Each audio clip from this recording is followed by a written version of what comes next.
I'm Bill Connerly. I'm the outreach leader at Castine Church, and I'm here today at the Coshocton, Ohio airport with Jim and Mary Newman, who are missionaries with World Gospel Mission and working with MMS Aviation, which is Mission Maintenance Service. Yes.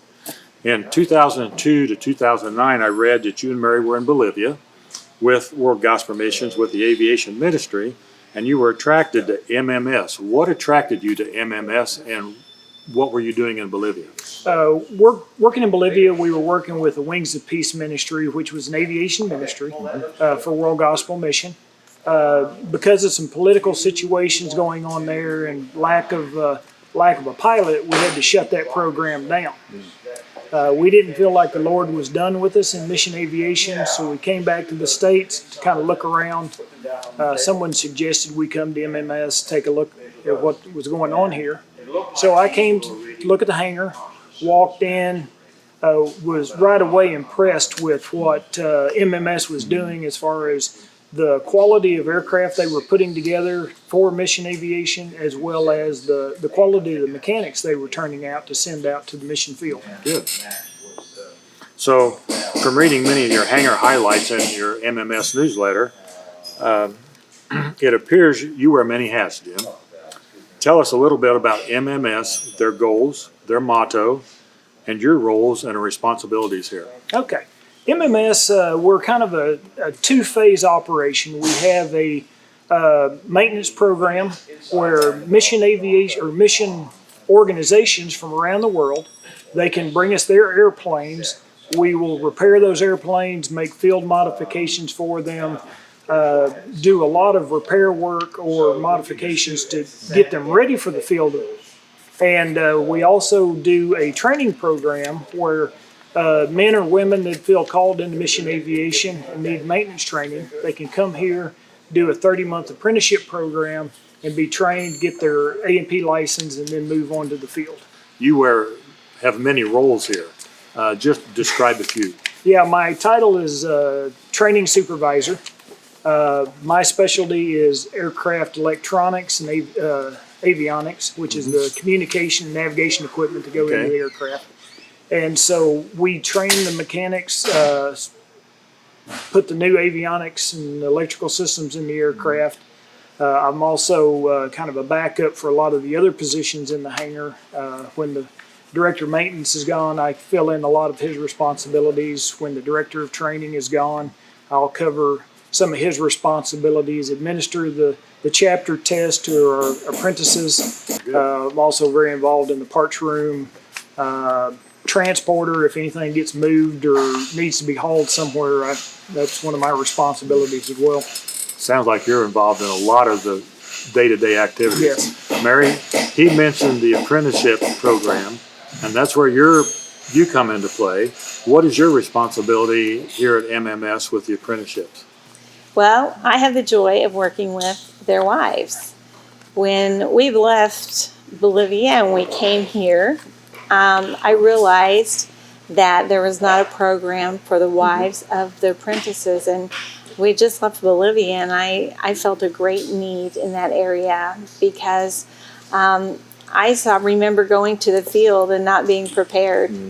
And so I started a program along with another staff wife to prepare the women to go to Bolivia or go to whatever field they were going to go to. Times we had the staff women come in and tell their story. So many of them have been on the field, and sometimes when the speakers came, actually on different topics. Sometimes we had them talk about different school options. Other times we had a grief lady that came and spoke on grief, and I learned a lot on that one as well. But she spoke of grief going both ways. Grief as they left here and working with their children, as they left their families behind, as they left their friends behind, the children left their friends behind, and also coming the other direction, as they left the nationals and the friends they made, and the churches that they attended, all of that as they came the other direction. I didn't really realize that until I heard her speak. Well, Jim, you'd mentioned the training, new pilots. You work with an organization there on pilot and mechanics. Roughly, how many men and women have been trained by MMS? MMS started back in 1975, and in that period of time, we've trained around, I believe it's 90 mechanics that came through the full program. Many more have come on a shorter time frame that either came with their A&P license, which is their airframe and power plant license. They came but just needed to build some experience before they left the field. I've had a number of those. Some come as little as 3 to 4 weeks just to get some experience on one particular aspect of maintenance. We've had some international people come from different organizations, and we've helped prepare them to take their testing here in the U.S. so they can get their U.S. License. Some people would wonder what airplane maintenance is and why is it important in the mission field? Mission aircraft or mission aviation is predominantly used in areas where other means of transport is inaccessible, or for some reason it's too dangerous, or there are no roads. And so when you're flying over some of the most unforgiving areas of the world, you don't want to break down. You know, if I drive from this side of Ohio to Castine, paved roads, I can pull off at any wide spot, fix a flat tire. If you're flying over the jungles of Africa or South America and something happens, your options are much smaller on where you can actually land that aircraft. Right. So maintenance, both routine maintenance as well as major events, need to take place when you're in a controlled environment, when you've got the resources and availability and the parts that you need to repair something. So we don't want that to happen on the out in the middle of the jungle. We'd rather things like that be taken care of before you do your flight. So is there anything that you would like to share with Castine before we close, either one of you? Well, I'd just like to say thank you so much for being a part of the ministry.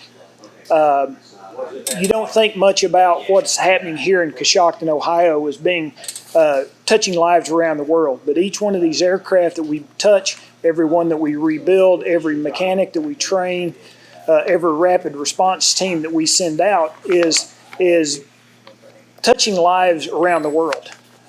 South America, Africa, the Pacific islands, those are all areas where ground travel is still very, very difficult. And so mission aviation is very much involved in everything from hospitals to patient transport to Bible translation to encouragement of the local churches, starting new works in new areas. And all of that is being performed by people that are flying these aircraft. So every time you think about us, don't think so much about us, but think about your impact around the world. Very good. So to close, I'd like to thank you for everything you do in the mission field. And we at Castine are very proud to be sponsors for you and Mary and MMS. And if anyone would like to know more about your mission or possibly support you financially, they can go on to the website of mmsaviation.org or wgn.org, and all the information is there. Yes. So thank you again, and we really appreciate what you do. Well, we really appreciate Castine and the way they're reaching lives around the world. Thank you.